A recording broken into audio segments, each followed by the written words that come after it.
Allahu Akbar, Allahu Akbar.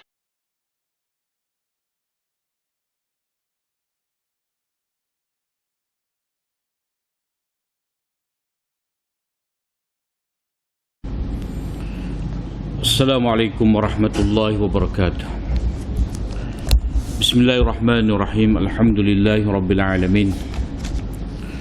Wassalatu wassalamu ala asyrafil anbiya'i wal mursalin Nabina Muhammadin wa ala alihi wa sahbihi ajma'in. Allahumma alimna ma yanfa'una wa anfa'na bima 'allamtana. Allahumma faqihna fid din wa 'allimna at-ta'wil wa zidna 'ilman ya rabbal alamin. Rabbi shrah li sadri wa yassir li amri wahlul 'uqdatam min lisani yafqahu qawli. Subhanaka la 'ilma lana illa ma 'allamtana innaka antal alimul hakim. Wala hawla wala quwata illa billah.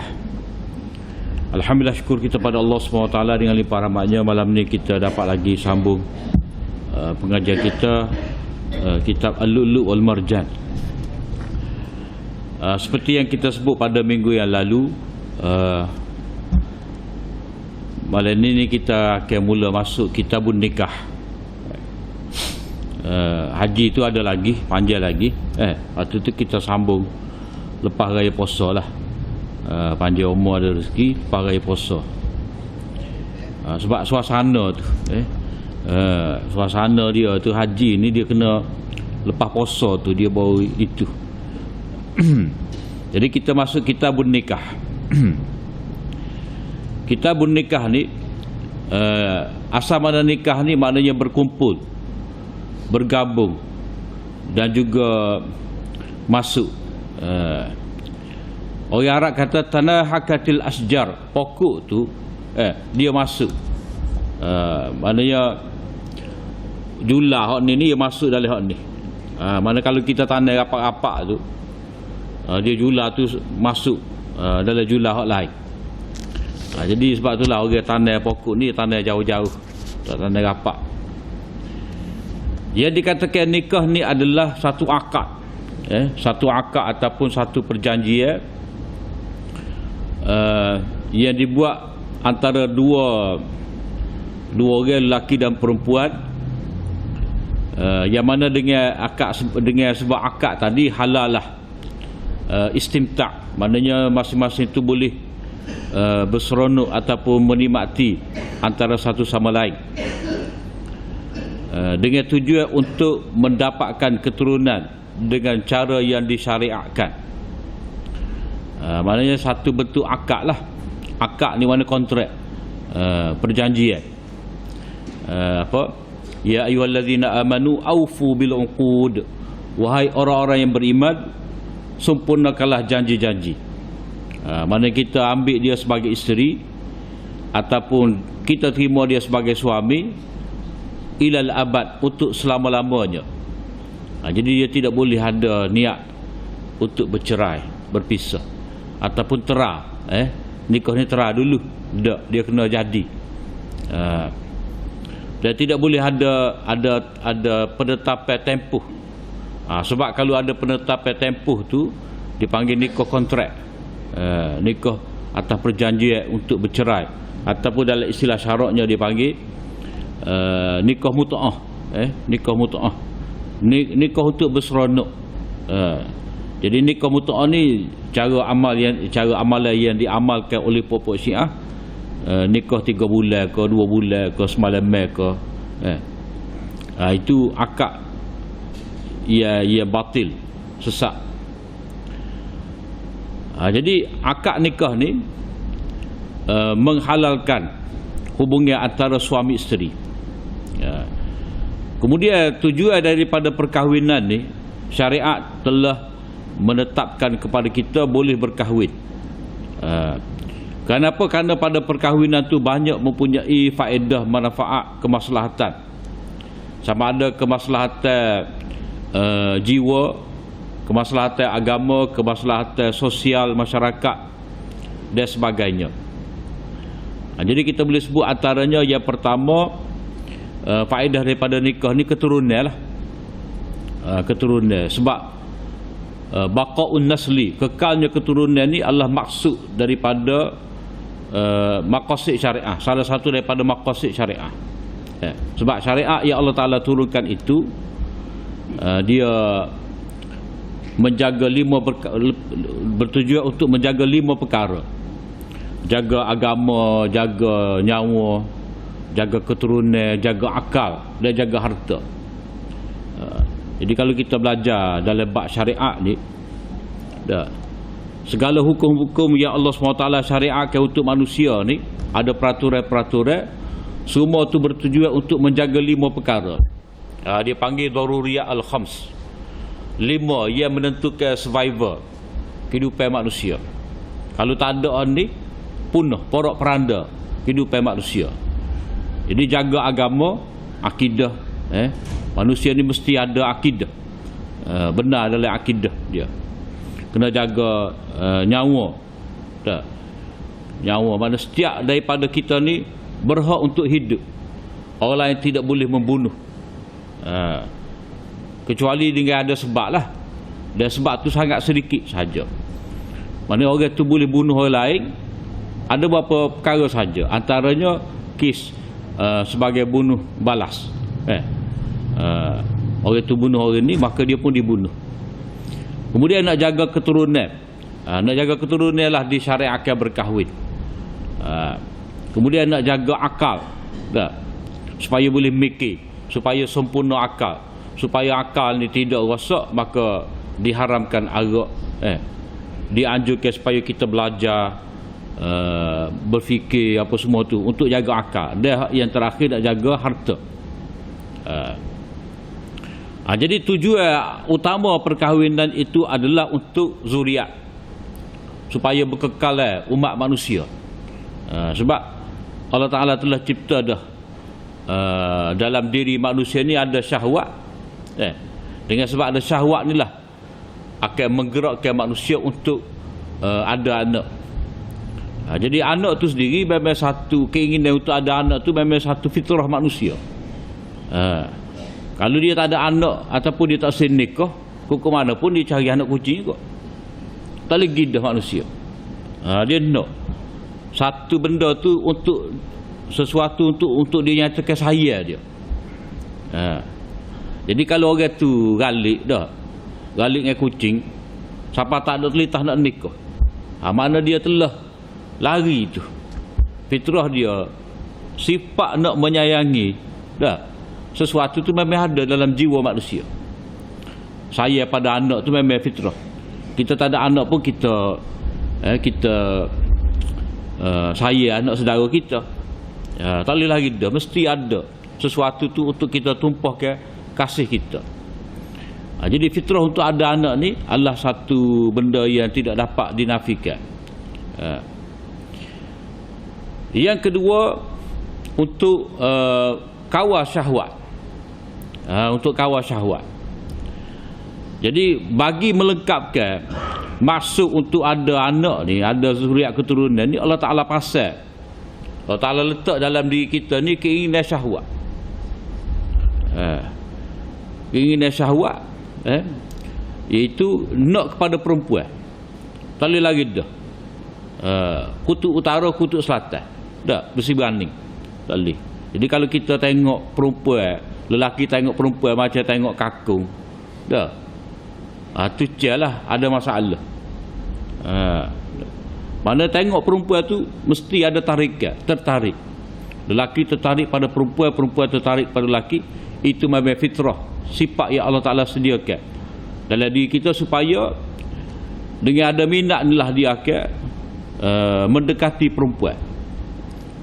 Dia akan mendekati perempuan, maka dengan cara itulah dia berkahwin dan dapat anak. Syahwat tu, ada syahwat. Cuma syahwat ni bila ada, maka saluran dia tu Allah Ta'ala cipta lalu saluran dia, saluran untuk melepaskan syahwat dia, syahwat kelamin. Dalam diri manusia ni ada macam-macam syahwat. Zuyyina lin-nati hubbus syahwati minan nisa wal banin wal qanatir wal muqantarati minadh dhahabi wal fiddah. Panjang senara yang Allah SWT sebut. Memang manusia ni ada dalam diri dia tu kecintaan kepada syahwat. Keinginan banyak. Kepada perempuan, anak pinak, emas, perak, kepada ladang, tanaman, ternakan, perniagaan, macam-macam. Pinggir makuk. Semua tu benda-benda yang menjadi syahwat kepada manusia, keinginan. Nak pada rumah, nak pada tanah. Memang lagu tu dah. Sebab manusia ni dia akan jadi manusia bila ada syahwat tadi. Sebab dia ada hajat, dia ada keinginan, maka dia perlu menyempurnakan hajat dia tadi. Katalah dia nak makan. Dia nak makan, maka dia akan carilah. Akan cari sesuatu untuk dia makan. Maka dengan sebab itulah manusia dia cucuk tanah, dia berburu, dia memancing ke gapo ke, dia akan buat kerja. Pokok tinggi pun dia sanggup ukah. Sebab dia nak dapat hasil. Kadang-kadang dia tanam pokok, tunggu sebab nak dapat hasil. Orang tanam padi, bereka-reka, berapa relung padi dia tanam, sebab itu makanan dia. Jadi dia nak makan, maka dia perlu kepada usaha. Jadi ada keinginan untuk makan, keinginan untuk berkeluarga, keinginan untuk berkelamin, apa semua ni memang Allah Ta'ala sediakan untuk manusia. Dan bila ada tadi, perlu dikontrol lah, dikawal. Ada tu supaya guna dengan sebaik-baiknya. Sama juga dalam diri manusia ni, dia ada sifat marah. Sifat marah. Sifat marah ni tak molek. Nabi kata la taghdab, jangan kamu marah. Tapi sifat marah ni dia kena ada juga. Hak Nabi larang tu marah yang melampau. Jadi kita ni dikehendaki supaya ada sifat marah ni pertengahan. Kalau lebih sangat, dia jadi macam binatang buah lah. Backing. Rimau tu cara nak terkait orang. Tu sifat, orang panggil sifat sabung ayah. Sifat liar, backing. Nak menerkam. Jadi kepada manusia, sifat backing tadi dia kena pergi kepada peringkat sederhana. Yang mana ia akan melahirkan sifat syaja'ah, berani. Berani. Jadi kalau tak ada sifat marah langsung, dia akan jadi dayus, pengecut. Orang cuik bini kita, orang cuik adik kita awak tak tahu. Kita sengih ya. Pori putih lah. Kalau sama dia tu salah gitu je. Tapi kalau laki perempuan, dia siung pipi lah, gapo lah, siung tangan lah. Hak tu laki tengok gitu je. Bini dia orang siung, dia siung bini orang, itu tak ada maruah. Tak ada rasa cemburu, tak ada rasa tak ada rasa nak marah. Jadi manusia ni dia mesti menyempurna keadaan dia tu, sederhanakan antara backing telajak seperti binatang buas, dan tak ada langsung sifat marah, dayus, takut, pengecut, cara nak lari daripada orang ya. Sifat tikus. Jadi hak naknya ada berani. Berani. Jadi berani ni, bila kata berani, dia tak guna tak tu kalu. Berani ni tengok keadaan. Sama juga manusia ni, dia ada syahwat. Dia ada syahwat dia. Dan syahwat ni, kalau tak ada syahwat, masalah juga. Tak ada gapo, tak ada gerang. Orang ajak bini ke, pergi majlis nikah ke, tak ada perasaan. Tak sebini. Tak sebini. Berat lagi, minat pada hak sejenis pula. Tu sosial lah. Jadi manusia ni dia mesti ada syahwat. Dia tak boleh terlebih pula. Bila terlebih pula ni, eceh kata, eceh koksi. Jadi syariat nanya dia kena ada iffah. Iffah ni maknanya orang tu menjaga maruah diri dia. Dia tahu nak letak mana benih dia. Dia tahu mana kalau dia nak melepaskan keinginan dia. Maka di situ syariat menetapkan untuk dia berkahwin. Jadi bila dia berkahwin, maka dia dikira sebagai orang afif. Dia jaga kehormatan diri dia, iffah. Jadi syahwat dia tak salah. Hendaknya kita kontrol. Jadi nak buat tak boleh. Nak buat tak boleh, Nabi tak boleh. Orang dulu dia buat syahwat. Sebab nak suruh gagah hamba abdi dulu, nak suruh gagah buat kerja ni tak timbul soal anak bini kau gapo kau, dia kerak tu. Dia pecah batu. Lagu mana tak tahulah, dia panggil kasih.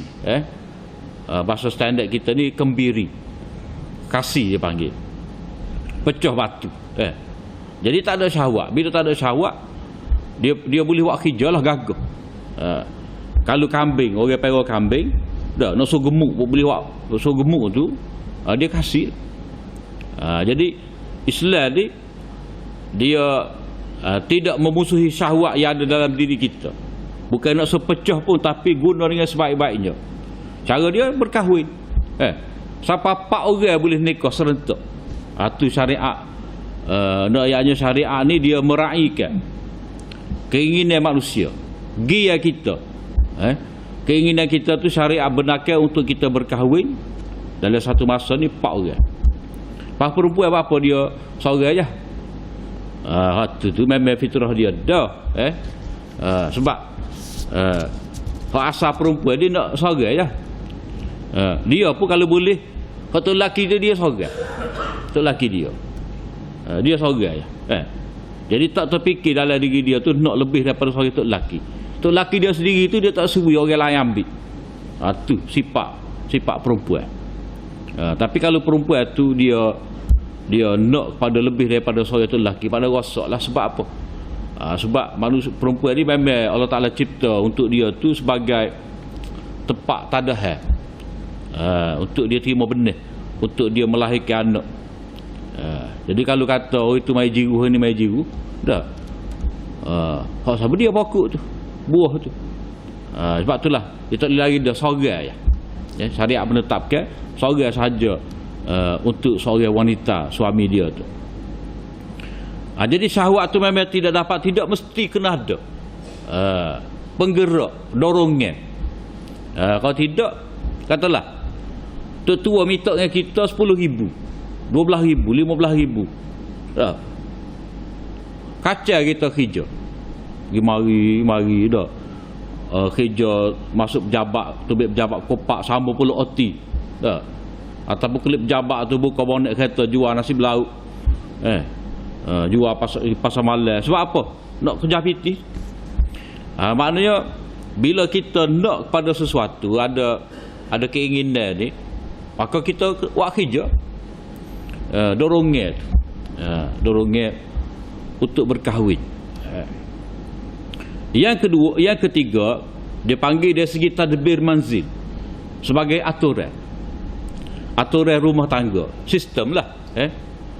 Maknanya kalau berkahwin ni, bila ada hubungan, maka akan dapat anak. Jadi anak tu nak tadbir lagu mana, nak urus lagu mana. Jadi mak dengan ayah lah akan jaga. Bukan kata nikah beranak, lepas tu ada pusat center, jaga 24 jam, 20 tahun. Lepas tu tubik. Lepas nikah pula, boleh anak letak dalam center tu, oleh urus. Maknanya laki bini ni dia beranak je kerja dia, boleh anak letak tempat lain. Bukan lagu tu. Maknanya satu keluarga dulu, satu rumah dia berkahwin, boleh anak. Di situlah segala-gala yang diperlukan oleh anak tu ada situ.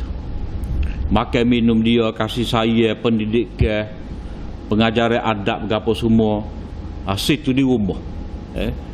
Tu dipanggil tadbir manzil. Atur dia. Maknanya budak ni dia akan dapat lah susu dia, makanan dia, kasih sayang dia, situ. Jadi ayah pun kerja-kerja boleh pitik, situlah dia curahkan. Dia kerja, orang lelaki ni dia kerja cari pitih, memang lagu tu kerja dia. Dah. Boleh tak dia beli barang lah untuk rumah dia, beli alat perabot gapo. Kalau jenis tu lelaki malah nak beli ni, bini pula ada ni. Dia terdapat tidak dah. Untuk lelaki ni bila tahu bini nak kat dia setuju angin, dia belilah. Sebab memang pesen lagu tu dah. Manusia lelaki ni Dia cari pitih dan dia akan habiskan duit hak dia dapat tadi. Kalau tak ada sistem lagu ni, dia akan habis joli. Dia ada perempuan sulit, dia pergi jemerai golok ke gapo ke, dia habis kosi. Habis kepada sayang-sayang dia, berjoli, habis di meja judi. Jadi bila seorang tu berkahwin, wajib atas dia memberi nafkah. Maka tepat hak dia letak harta dia tadi di rumah dia, untuk keluarga dia nafkah. Memang lagu tu dah manusia ni. Itu dipanggil tadbir manzil. Kemudian tujuan ataupun hikmah daripada perkahwinan ini juga adalah untuk meramaikan keluarga, membesarkan keluarga.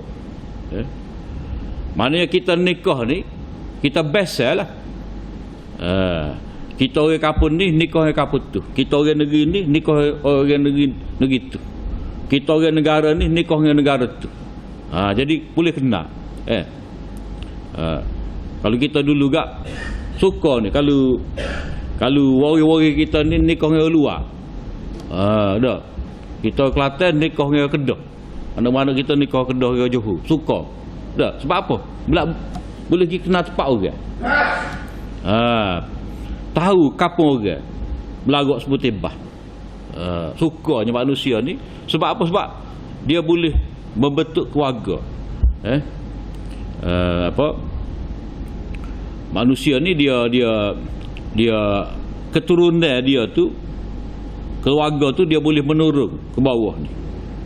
Maknanya dia ada anak, dia berkahwin, dia ada anak turun ke bawah. Dia bina kat tepi pula. Anak dia nikah dengan anak orang, ataupun dia tu pula nikah pula. Jadi dia expand kat tu. Maknanya nasaban, nasab ni mana anak zuriat dia wasihra, mana dia bersemenda, mana dia besar. Boleh kenal. Maknanya keluarga manusia ni sama ada zuriat dia sendiri ataupun hasil pergabungan zuriat dia dengan orang lain. Manusia berketurunan lagu tu, berkembang biak. Sebab itulah dalam agama kita ni, dia tak ada nikah adik-beradik, nikah ibu ayah, nikah anak dengan ayah, ibu dengan anak, tak ada. Tapi dalam agama tertentu ada. Agama Majusi ada nikah adik-beradik, nikah keluarga. Ni rosak lah. Kalau dia nak buat dalil dengan zaman Nabi Adam, tak boleh. Sebab Nabi Adam ni, pertama syariat dia tu tak serupa dengan syariat kita. Yang kedua, Nabi Adam nak best dengan apa dia? Nak best dengan apa dia? Dengan bunyi tak pernah sampai dah. Jadi tentu sekali anak-anak Adam tu dia saling berkahwin antara mereka. Cuma kita kena pastikan riwayat lah. Ada kata Hawa ni setiap kali dia beranak tubik pasal. Jadi dua beradik hak tubik sekali tu, dah hak ganda sekali tu, dia tak boleh nikah sama dia kena nikah dengan pasangan hak lain. Tu cara zaman Nabi Adam. Ada riwayat kata gitulah, riwayat sahih wallahu alam lah. Kita tak kaji lagi. Tapi dari segi munasabah jala juga. Jadi anak-anak Adam ni dia berkahwin, maknanya pasangan kembar lain-lain.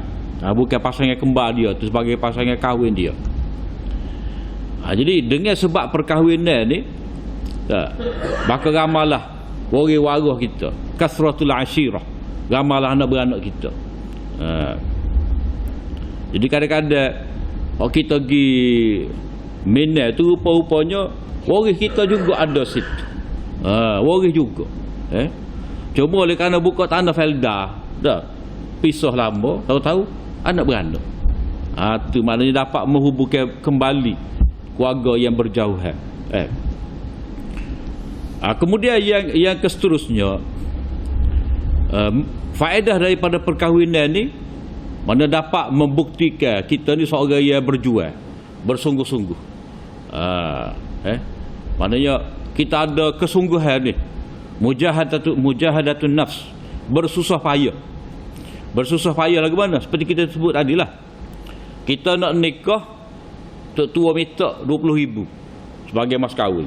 Nak buktikan kita ni Jolok ke tidak nak anak dia, sedia ke tidak. Kalau dia mari dah, kalau kita mari pada dia tanya kita, dan benda nikah dengan anak kawan ada berapa biti? Kata tak ada, kita cari tu hawi lah rezeki tu. Hanya tak wi demo. Apa dia nak wi? Dah. Sebab apa? Sebab sebelum kita nak terima tanggungjawab anak orang ni, diri kita ni terurus ke tidak? Mana kalau seorang lelaki dia pandai cari pitih ke tak? Ada kesungguhan ke tidak? Dia kerja. Kerja tu penting. Dia buat kerja gapo tu suku. Kerja tu penting. Mana kalau dia duk bawa dagu, bawa dagu ayah dia, celah tiap mak dia, anak manja tak boleh. Tak boleh. Semua tu dana papa mama. Tak boleh. Tak gerak. Sebab ayah dia akan mati, mak dia akan mati. Dah, dia nak pergi anak orang. Jadi syariat menetapkan mesti ada mahar. Ada mahar. Jadi mahar tu sebenarnya satu bukti komitmen daripada kita ni. Dah, kita mampu mari stokor ni. Dah, stokor ni mana kita ipu pitih, kita kerja ipu pitih boleh mari stokor. Dan ada juga ulama yang berpendapat bahawa qadar mahar tu dia sama nilai dengan nisab zakat kita. Maknanya kalau kita boleh waktu bit 10,000 sebagai mahar tu, maknanya kita boleh nyimpan pitih lah kesungguhan kita. Maknanya 20,000 tu ataupun 10,000 tu macam sebagai jaminan 1 tahun lagi dah. Hak ni untuk belanja dalam tempoh setahun ni. Maknanya hak ni 10,000 ni seolah-olah isyarat kita kalau kita tak ada putus pekerjaan hilang pekerjaan, dengan 10,000 ni kita boleh hidup. Dah. Bila-bila cari pitih, dah dengan hak qadar tu kita boleh hidup. Membuktikan komitmen tu. Bukan masalah nilai tu berapa-berapa tidak. Mahar ni dia macam bukti komitmen untuk kita jaga anak dia, untuk kita jaga isteri kita. Kesungguhan tu. Mana kalau tak ada, tak boleh nak urus setara tu, macam mana? Sebab perkahwinan ni dia selama-lamanya. Bukan soal kita tak yakin pada rezeki Allah Ta'ala. Bukan soal yakin tidak yakin. Soalnya kita guna asbab ke tidak. Sebab setiap benda ni dia ada sebab musabab dia. Rezeki, dia ada asbab dia. Kerja, nego, nukai, nyaku, tu asbab dia. Tak boleh lari dah. Kita lapar dah, kita nak hilang lapar kita kena makan. Jadi makan tu asbab. Kita sakit, ubat asbab kesembuhan. Lagu tu dah pesen dia. Jadi mahar tu seolah-olah komitmen kita untuk kita jaga anak dia tu, kesungguhan kita. Jadi bila seseorang tu berkahwin, maka dia ada bertanggungjawab. Dia akan keluar pagi-pagi pergi kerja, lepas tu balik pitih untuk nafkah, beli. Kalau dulu dia boleh lah makan untuk diri dia, sekarang ni dia kena fikir juga untuk isteri dia, untuk anak dia. Dia tak boleh nak beli tu kalau dah. Kenapa? Apa penting ke apa? Bergah. Bergah, ikan. Tu apa penting kepada dia. Dia tak boleh fikir dah nak pergi tengok bola ke, nak beli rokok ke gapo ke, tak boleh dah fikir tu. Sebab hak ni hak penting. Kepentingan keluarga. Beli susu anak, pampers anak. Hak ni hak keutamaan dia. Jadi dia kena kerja lebih. Jadi susahlah. Jadi perkahwinan itu menyebabkan seorang itu bermujahadah, bersusah payah. Maka sebab itulah adalah hadis pada sebut ibadat semaya lelaki yang berkahwin ni dia lebih besar lagi daripada lelaki yang bujang. Sebab apa? Sebab tengah semaya tu dia mikir. Dia tengah mikir. Tengah mikir nak beli ikan, nak beli telur, nak beli sayur, nak beli gapo, beli pampers, tahu pampers. Benda tu ada dalam fikiran dia. Tanggungjawab lebih besar. Dulu dia ada mak ayah, sekarang ni dia ada tok tua. Dulu dia kena cara belah-belah pada adik dia lah ni. Adik ipar pun kadang-kadang dia kena ambil tahu juga. Itu maknanya besar tu tanggungjawab dia bertambah. Kemudian antara maksud daripada perkahwinan juga adalah untuk ketenangan jiwa. Dah. Maknanya manusia ni dia nak menyayangi dan disayangi. Tak lagi dah. Wa min ayati an khalaqalakum min anfusikum azwajan litaskunu ilaiha wa ja'ala bainakum mawaddatan wa rahmah. Di antara tanda-tanda kekuasaan Allah Taala ni, dia ciptakan untuk kamu pasangan daripada jenis kamu juga. Manusia seperti kamu juga. Hak kamu cenderung. Kita tengok, kita kenal dia. Kita pun minta dia dengan ayah dia. Kita pun nikah. Lalu Allah Ta'ala jadikan di antara kamu ni mawaddah, kasih sayang dan rahmat. Mawaddatan ni, mawaddatan warahmah. Mawaddah ni makna sayang dulu pada bini. Lepas pada tu ada mari rahmat pula. Mana rahmat saya tu pula dicurahkan kepada anak. Jadi mawaddatan lil azwaj wa rahmatan lil aulad. Kasih kepada bini, kemudian rahmat kepada anak-anak. Litaskunu ilaiha, supaya kamu tenang. Mana kita serabut pejabat, serabut tengah jalan, serabut tempat kerja, kelik rumah, tenang, lega. Sebab apa? Sebab ada orang yang menyayangi kita. Kita rasa disayangi. Kalau kita peru anak kucing, dah, memang kita sayang ke dia, tapi kucing itu setara mana dia sayang kita. Tak boleh. Jadi mawaddatan warahmah tu, rasa disayangi kerana kita memberi sayang kita kepada isteri. Jadi kena ada saling itulah. Bukan kita nanti tunggu bini tak sayang kita, kita nak sayang dia ke mana? Ataupun tu lelaki tak sayang kita, kita nak sayang dia ke mana? Tak boleh. Dia kena orang kata first thing first. Dah. Kena faham dulu, barulah kita boleh difahami. Lepas tu kita nak mana manusia ni, kalau dia ada syahwat pun, dah, dia bukan nak lepas syahwat gitu. Dia ada kemesraan apa semua, dah. Jadi dengan perkahwinan itulah dia dapat menyalurkan keinginan ataupun sifat fitrah dia tu. Itu yang Allah SWT tetapkan nikah kahwin untuk manusia ni. Hadis yang pertama ni, hadis Abdullah bin Mas'ud an Alqamah qala kuntu ma'a Abdullah falaqiyahu Uthman bimina faqala ya Aba Abdurrahman inna li ilaika hajah faqala ya faqala Uthman hal laka ya Aba Abdurrahman fi an nuzawwijaka bikran tuzakiruka ma kunta ta'had falamma ra'a Abdullah alaysa lahu hajatun ila hadha faqala ya Alqamah fantahaitu ilaihi wa huwa yaqul ama la in qulta dhalika laqad qala lana an-nabiy sallallahu alaihi wasallam ya ma'syara asy-syabab man istata'a minkumul ba'ah falyatazawwaj wa man lam yastati' fa alaihi bis-shaum fa inna lahu wija'. Hadis ni hadis Abdullah bin Mas'ud. Jadi riwayat daripada Alqamah, kata dia, aku bersama dengan Abdullah bin Mas'ud, lalu dia bertemu dengan Uthman, yakni Uthman bin Affan di Mina. Mana kira-kira musim haji lah. Sebab Abdullah bin Mas'ud ni dia berada di Kufah. Berada di Kufah. Jadi Sayyidina Uthman ni dia khalifah di Madinah, pusat dia. Dah. Jadi bertemu di Mina. Jadi kira-kira musim haji lah ni. Jadi Uthman tu panggil Abdul Rahman, aku ada benda nak kecek kamu ni. Maknanya dia nak suruh Alqamah ni berundur. Dah. Dia nak erat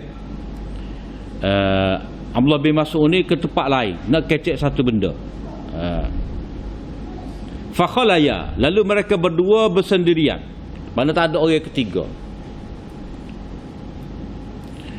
Maka Uthman berkata, wahai Aba Abdurrahman, wahai Ibni Mas'ud, tak mahukah aku kahwinkan kamu dengan seorang gadis yang dapat mengembalikan kenangan engkau, yang dapat mengembalikan apa yang biasa kamu ingat.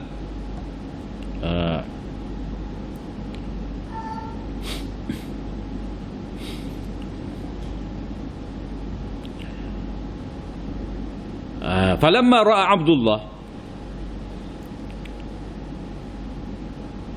bila mana Abdullah ni dia merasakan dia tidak ada hajat untuk berkahwin,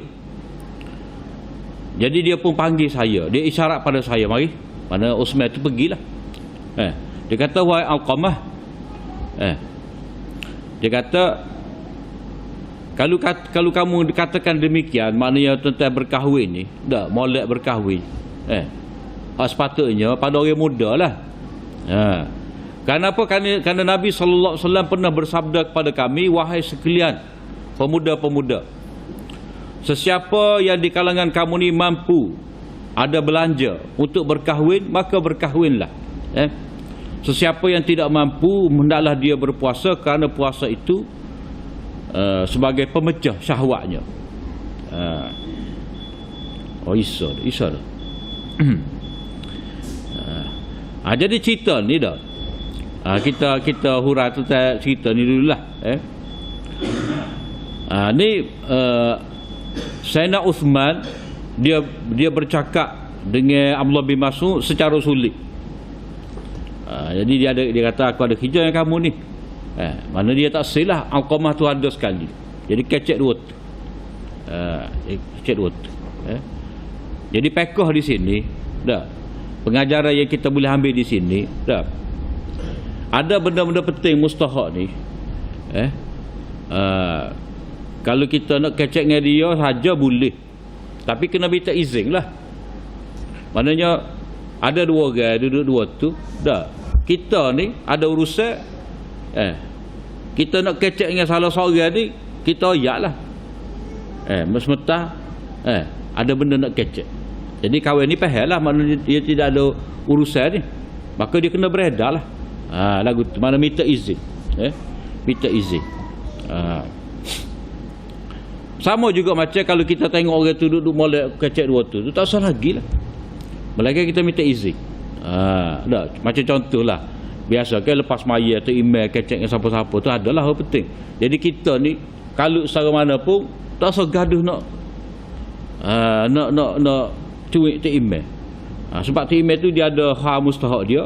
Dah, biar dia selesai kecek dulu, barulah kita ada kerja kita. Dah. Jadi di sini perlu minta izin untuk bercakap dengan salah seorang. Sebab ni cara hak Nabi SAW ajar, macam dalam hadis tu, kalau kamu bertiga, janganlah dua orang tu berbisik. Dah. Kalau ada tiga orang, jangan dua ni bisik pula. Tak boleh, dia kena semua tu tahu. Kalau nak bisik juga kena cerita semula. Kena pergi kelai. Kemudian bapa dia ada hajat sampai kecek bersendirian ni, ini bab nikah. Mana bab nikah ni tak boleh buat gurah.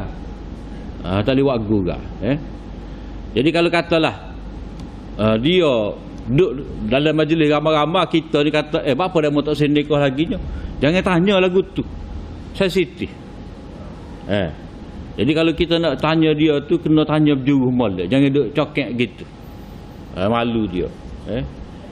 Malu dia. Jadi bab soal nikah ni sensitif.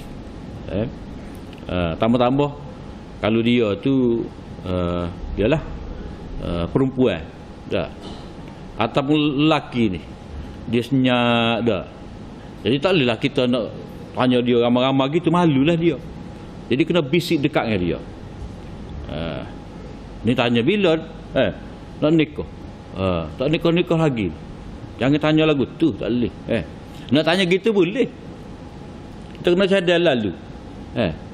Ada anak kita, adik kita, kalau tidak tak usah berani lah.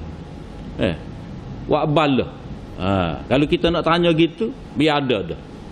Lepas tu kalau dia kata tak ada pitih, kita cadad dah. Boleh kita ibu tadam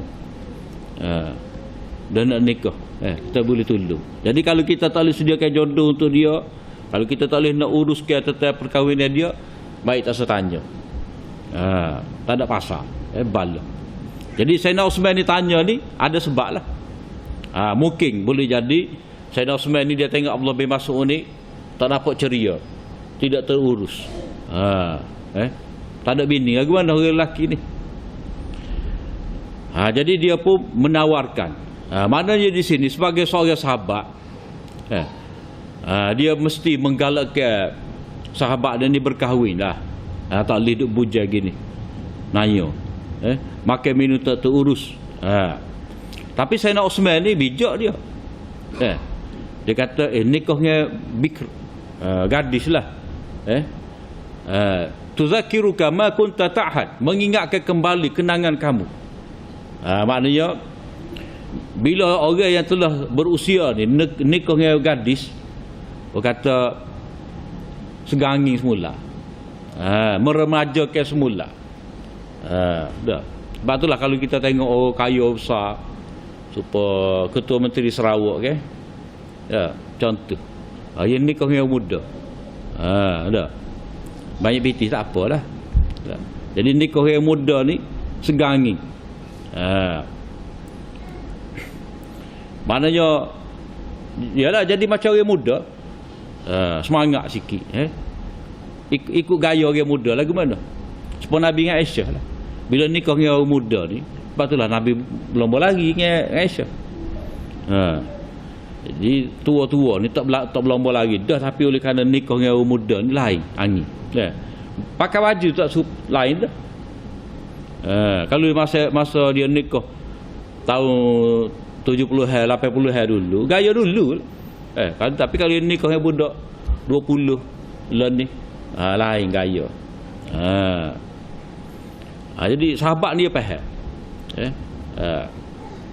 Patut boleh kau nikah dengan janda? Boleh. Tengok keadaan lah. Nanti kita akan jumpa hadis Jabir ni dah. Dia nikah, Nabi tanya mau nikah dengan janda ke gadis? Bapa tak nikah dengan gadis? Dia kata aku ada adik-adik. Lah mungkin duk main selambut dua tu. Sahah pula. Gitulah ayatnya, lebih kurang. Maknanya aku nak ni, bini aku ni boleh urus adik-adik. Jadi kalau nikah sama bayar dengan adik kita, duk main decok dua tu, kakak tak ada, payahlah. Dia nak bini dia ni dapat menggantikan ibu dia, urus adik-adik dia. Jadi perkahwinan tu orang panggil perkahwinan atas dasar bertanggungjawab. Bukan saja-saja suka-suka nak seronok dak. Tapi kalau orang tu ada peluang baca di sini, untuk nikah yang muda, nikahlah.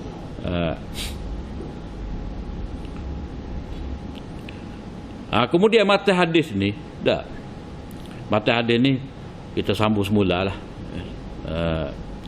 Sebab banyak dia punya kaedah-kaedah ada, perbahasan-perbahasan tentang hukum nikah tu sendiri, gapo hukum dia. Makna ba'ah tu gapo. Tu insya-Allah kita sambung pada kuliah akan datang.